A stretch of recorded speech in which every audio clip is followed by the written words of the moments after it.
The sun was setting, casting a warm orange glow over the town of Pineview. Inside just burgers and fries, the Clue Club was gathered in their favourite booth, enjoying their usual order of burgers, shakes and a mountain of fries. Dylan, taking a big bite of his burger, said, "You know, I've always thought that if I wasn't solving mysteries, I'd be a chef. I mean, how hard can it be to flip a burger?" Sophie rolled her eyes. "Considering you once burned instant noodles, I'd say stick to detective work." Max chuckled. "Speaking of work, have you guys heard about the carnival? Mr. Wilson's been having some clown issues." Chloe, looking intrigued, asked, "Clown issues? What do you mean?" Max leaned in, lowering his voice for dramatic effect. "Rumour has it there's a scary clown that's been haunting the carnival grounds. It's scaring all the customers away." Sophie, ever the skeptic, replied, "It's probably just someone playing a prank. Carnivals always have those haunted attractions." Dylan, with a smirk, added, "Or maybe it's just a clown with really bad makeup skills. I mean, I've seen some pretty terrifying attempts at winged eyeliner." Chloe, ignoring Dylan's joke, said, "Mr. Wilson's carnival has been a Pineview tradition for years. We should check it out, see if we can help." Sophie nodded in agreement. "It's worth a look. Besides, I've been craving some cotton candy." Dylan grinned. "And I've been wanting to test my strength at that ring the bell game. Maybe if I win, they'll give me a clown as a prize." Max laughed. "With your luck, you'd probably get the haunted one." With their plan set, the Clue Club finished their meal, ready to embark on their next adventure. The carnival's bright lights beckoned in the distance, but little did they know the mysteries that awaited them. The carnival grounds, usually bustling with laughter and the excited screams of children on rides, were eerily quiet. The colourful lights of the Ferris wheel and merry-go-round cast a surreal glow over the area, making the shadows seem even darker. As the Clue Club approached the entrance, they were greeted by Mr. Wilson, a portly man with a bushy white moustache and a top hat that had seen better days. He looked worried, constantly glancing over his shoulder as if expecting the clown to jump out at any moment. "Ah, the Clue Club. Thank goodness you're here," Mr. Wilson exclaimed, wringing his hands. "This clown business is ruining me. Look around, the carnival's practically empty." Sophie, trying to reassure him, said, "Don't worry, Mr. Wilson. We'll get to the bottom of this." As they ventured deeper into the carnival, they noticed the various booth operators. A tall, lanky man with a monocle was trying to entice visitors to his Guess Your Weight game, while a woman with bright red hair and too many necklaces was calling out to passers-by to have their fortunes told. Further down, a muscular man with tattoos of snakes coiling up his arms was challenging anyone brave enough to an arm wrestling match. Dylan, taking in the sights, remarked, "You know, if the clown gig doesn't work out, he could always join this crew. They seem unique." Chloe elbowed him playfully. "Be nice, they're just trying to make a living." Max, pointing to the fortune-teller's booth, joked, "Maybe she can tell us where the clown is, or at least give us next week's lottery numbers." Dylan, not missing a beat, added, "And if she's wrong, we can always ask the Guess Your Weight guy. I mean, how heavy can a clown be?" The group chuckled, but the gravity of the situation wasn't lost on them. The once thriving carnival was now a shadow of its former self, and it was up to the Clue Club to restore its former glory. While the group was engrossed in their investigation, Buddy, ever the opportunist, had caught a whiff of something irresistible. Following his nose, he sneaked into the food tent, where a stack of juicy burgers awaited unsuspecting customers. In no time, he was munching away, blissfully unaware of the chaos outside. Dylan, realizing Buddy was missing, began searching for him. Hearing a soft munching sound from the food tent, he peeked inside and found the mischievous dog surrounded by a mess of wrappers and half-eaten burgers. Shaking his head in amusement, Dylan remarked, "Buddy, always living up to the dog-eat-dog world, huh? Or in this case, dog-eat-burger."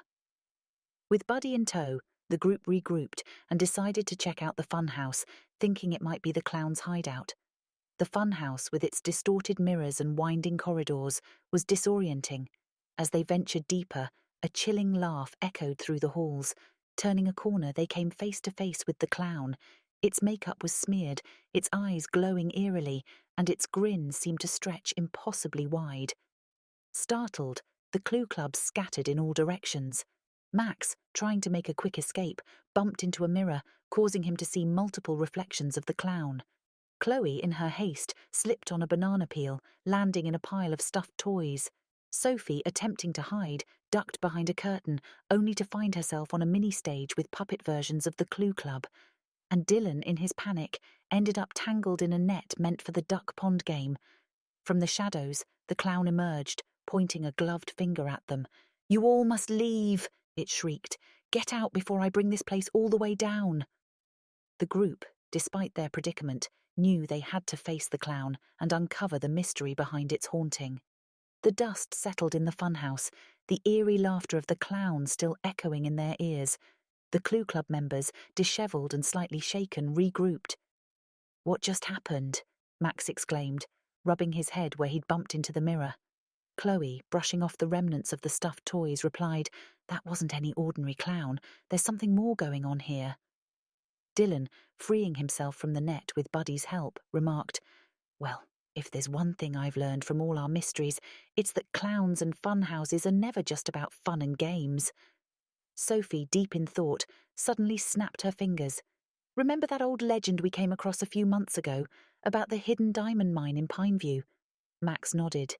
"Yeah, the one that was said to be cursed. Anyone who tried to claim the diamonds would be haunted by the spirits guarding them." Chloe's eyes widened. "You don't think... Could the mine be here under the funhouse?" Sophie, examining the floor, said, "It's possible. This funhouse is old, and it's built on one of the lowest points in Pineview. Maybe Mr. Wilson unknowingly built the carnival on top of the entrance to the mine." Dylan, trying to lighten the mood, joked, "Well, if we find diamonds, I call dibs on the biggest one. I've always wanted to be a millionaire." The group began their search, looking for any signs or clues that might indicate the presence of the legendary mine. They checked behind mirrors, under trapdoors, and even inside some of the funhouse props. As they delved deeper, the atmosphere grew colder, and a sense of unease settled over them. The legend of the diamond mine was starting to feel all too real, and the Clue Club knew they were on the brink of uncovering a mystery that had been buried for generations. As the Clue Club continued their search, the winding corridors of the funhouse seemed to stretch on endlessly. The distorted reflections in the mirrors played tricks on their eyes, making it hard to discern what was real and what was illusion. Rounding a bend and heading towards what appeared to be an exit, Dylan suddenly stopped in his tracks. Off to the right, partially obscured by a decorative curtain, was an area of the floor that looked different from the rest. The ground seemed uneven, and there was a mound of freshly displaced dirt. "Hey, check this out," Dylan called out, pointing to the suspicious spot. He knelt down, brushing away some of the dirt with his hands. Beneath it, he felt the cold, hard surface of a metal hatch. Sophie, joining him, exclaimed, "This could be it! The entrance to the diamond mine!" Max, looking around cautiously, said, "We should be careful. If the legends are true, this place could be booby-trapped or guarded by those spirits." Chloe, shining her flashlight on the hatch, noticed an old emblem engraved on it, a diamond surrounded by flames. "This symbol matches the one from the legend. We're definitely on the right track." Dylan, ever the joker, remarked, "Well, if we run into any spirits, I'll just challenge them to a dance-off. Ghosts can't resist my moves." Sophie rolled her eyes but smiled. "Let's just focus on getting this hatch open." With a combined effort, the group managed to lift the heavy hatch. A rush of cold air greeted them, and below, a set of old stone steps descended into darkness. The Clue Club exchanged glances, knowing they were about to embark on one of their most challenging mysteries yet. With determination and a sense of adventure, they began their descent into the depths of the legendary diamond mine. The stone steps were cold and damp underfoot, and the walls of the tunnel glistened with moisture. The further they descended, the more pronounced the smell of food became. It was a mix of roasted meat and freshly baked bread, an odd aroma to find in such a place. Chloe, sniffing the air, remarked, "That's definitely not the scent of ancient spirits, unless they've taken up cooking." Sophie, pointing ahead, said, "There's a light coming from that direction. Maybe someone set up camp down here." She then turned to Buddy. "Go on, boy. See if you can find out where that smell's coming from." But Buddy, usually so brave, whimpered and hid behind Dylan. Dylan chuckled. "Looks like our fearless mascot has met his match, the scent of mystery meat." He then added with a wink, "Don't worry, Buddy. I've had the same reaction to some of my aunt's cooking." Max, peering into the distance, said, "There's definitely something up ahead. It looks like a campsite. As they moved forward, the light grew brighter, revealing a makeshift living area. There was a small fire pit with a pot hanging over it, a few scattered belongings, and, most surprisingly, a series of paintings on the tunnel walls.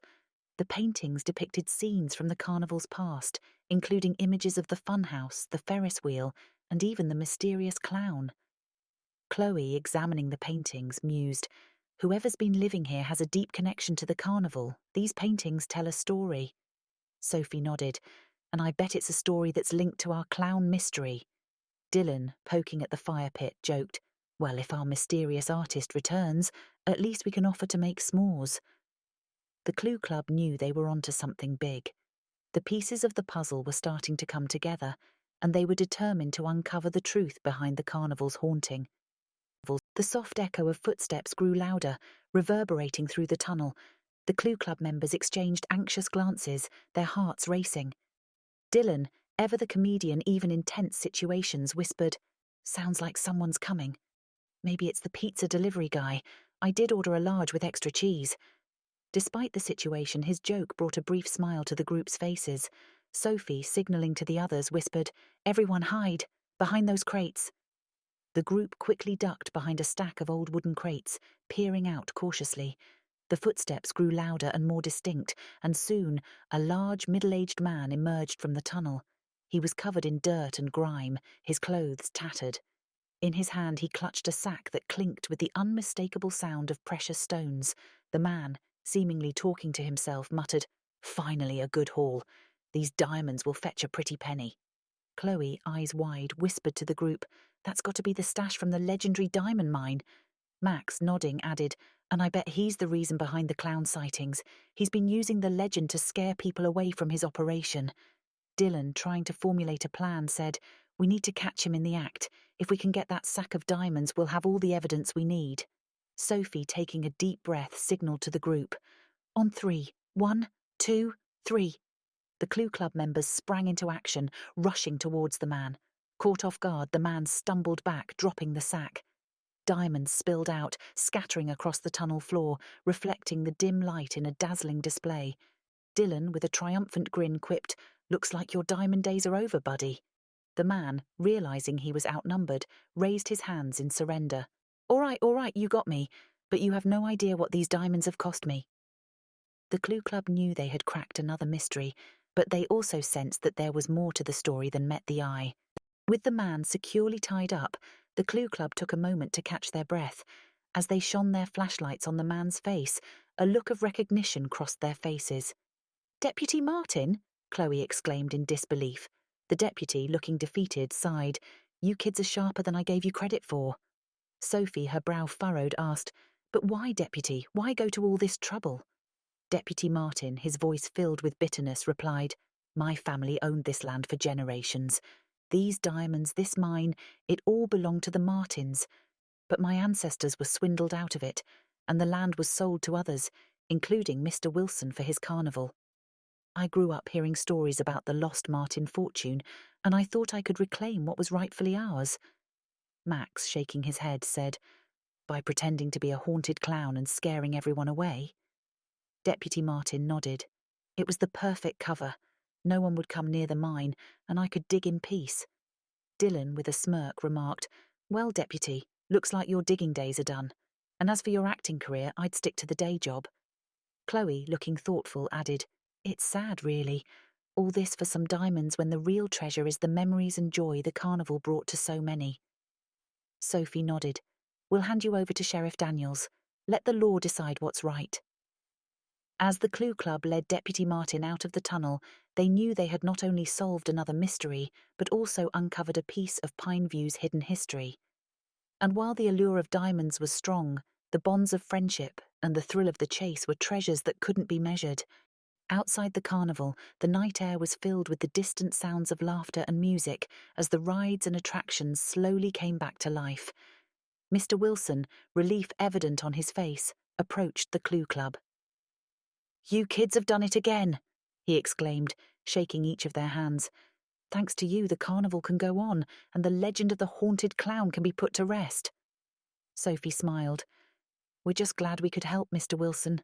Pineview wouldn't be the same without its beloved carnival. As they were chatting, a sudden commotion caught their attention. From the direction of the food stalls, they heard shouts and the unmistakable sound of Buddy's joyful barking. Chloe, laughing, pointed, "Looks like someone's found the burger stand, again." Sure enough, there was Buddy, a burger clutched firmly in his mouth, darting towards the exit with a trail of carnival workers chasing after him. Dylan, chuckling, remarked, "You know, for a detective dog, he sure has a one-track mind. Burgers over mysteries any day." Max added, "Well, with burgers and fries just down the road, can you blame him?" The group shared a hearty laugh, watching as Buddy made his great burger escape.